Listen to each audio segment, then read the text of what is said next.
What I want you to do is just shut your eyes for a few seconds.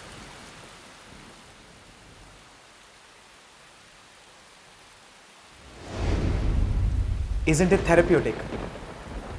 This takes you back straight in time where you just wanted to feel quiet, listen to some light music, sip some chai of course, and eat some bhajiyas.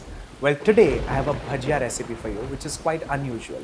This one is straight from a Bengali household called a Beguni. Let's begin.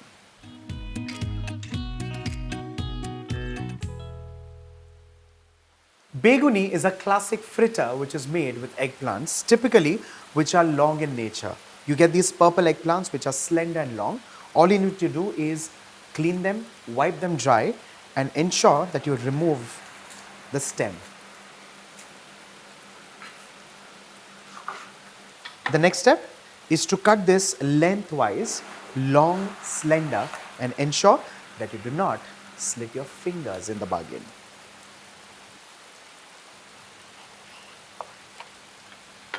Ensure that the thickness is even because you want it to kind of fry evenly, which is very important.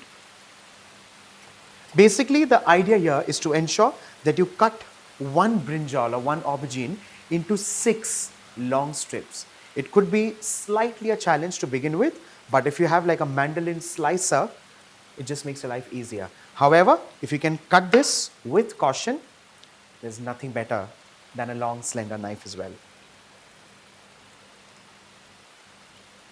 So here you have these sliced and ready. I'm going to place this in a plate, and the whole idea here is to remove the moisture from the brinjals. Now this is again a very important step because while frying, what we need to realize is there's a slice of vegetable and of course there is flour which is on top and at the bottom.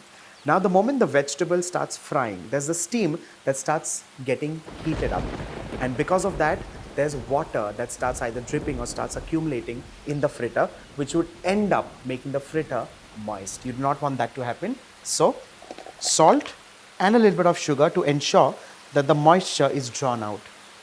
Now that you see these slices are dry, just in a few seconds or minutes, you'll see and notice that it starts releasing moisture.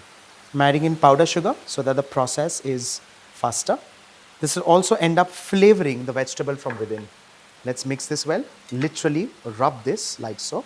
And you'll start seeing that this is now kind of glistening, and that's exactly how we want.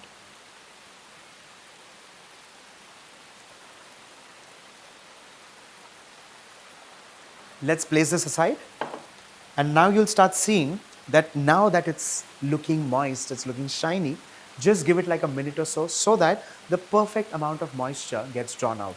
Do not overdo this step also, because eventually when you make the beguni, you do not want the Baingan or the eggplant to start tasting like cardboard. You want that little bit of moisture, but just the right amount. The next step now is to start making the batter. The batter now is very interesting, especially for this recipe, because you're going to use a combination of gram flour and rice flour in a certain quantity, because gram flour of course is going to play one role. Rice flour is going to ensure that it becomes nice and crisp on the outside. Let's take gram flour, rice flour. So gram flour will ensure that the batter clings onto the vegetable, pasty, sticky, and rice flour will ensure that it becomes crisp on the outside. So we need to sieve this, but with this we also have a few more ingredients, beginning with sugar, because you need that little spunk of sugar, that light sweet tone, turmeric powder, just a touch of it, not too much. And flavor wise, I'm adding in one more flavor, and that is Kashmiri red chili powder. Now this of course is going to bring that layer of flavor in this recipe. You can go all out and add in some more spices to this, but that's completely personal, completely optional. You can flavor this with kalo jeera or with kalonji or nigella seeds or onion seeds, but that's after the sieving stage, but I'm keeping it simple. Let's sieve this. Now talking about the proportion of gram flour and rice flour, what I follow is a recipe which is 4:1. 4 portions of gram flour, 1 portion of rice flour. So in case you're taking 400 grams of gram flour, 100 grams of rice flour is just perfect. Ensure that you break, because especially for this fritter, you're literally following a recipe almost the way you would use in bakery. These lumps as well. Let's add in salt, Remember the fact that salt is already there in the Beguni slices. And finally to this, I'm adding in water. Do not get adventurous and add in a lot of water at one go. Let's mix this well. Initially, allow this to become nice and pasty, and then eventually we'll increase the quantity of water and ensure that it becomes like a nice light batter. Generally, around 80 grams of gram flour could take in 120 grams of water, provided you add in that 20 gram of rice flour. Remember this. Quite technical, but if you get this right, you'll get the most amazing fritters. With this, your flavored batter is done and ready. At this stage, of course, you can add in more flavors. You can add in, like I said, nigella seeds, onion seeds, and make sure it becomes even more flavored, but I'm keeping it nice and neutral, yet well flavored. The brinjals, if you see, have also released moisture, just about the right amount of moisture. Let's take a kitchen-friendly paper and let's start dabbing these. To keep mustard oil to heat in a pan or a kadhai.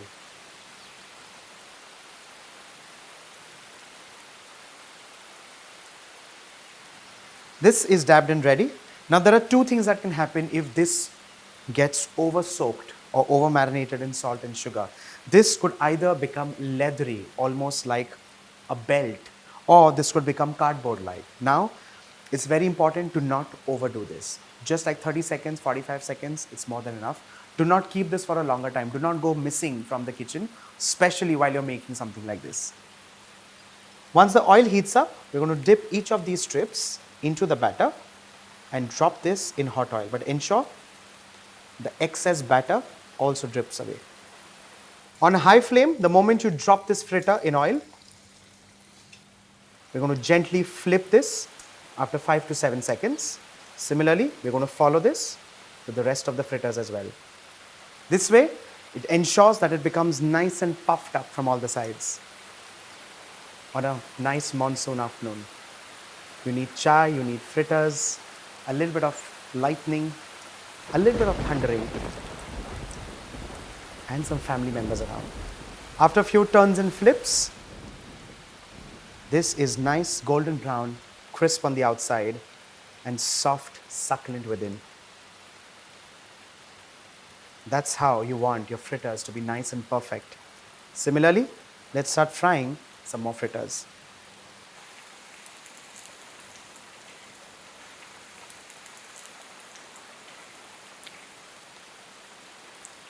Like we always fry fritters, ensure that you transfer this on an absorbent tissue paper to absorb all the extra oil. Now comes the time to plate this. Now plating in this case is very interesting. In case you want to eat this with khichdi on a nice rainy afternoon, by all means do that. You want to eat this with varan bhat, you can also do that.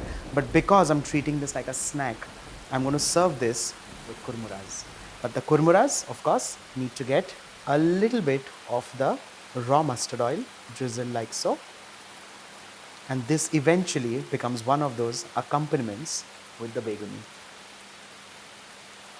Eventually, this kurmura, which is now marinated with mustard oil, gets served with this, and you have in some green chilies. All that you now need is